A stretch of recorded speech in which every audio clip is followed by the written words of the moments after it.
Let's see how to edit the font color of your hyperlink in Microsoft Word. First off, we want to open Microsoft Word.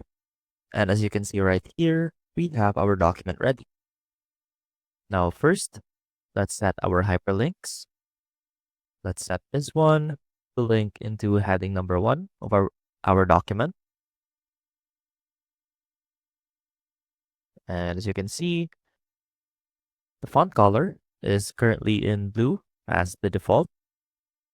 Now to change that, simply go into the Home tab, click on this icon right here under Styles, and find Hyperlink, click this drop-down arrow.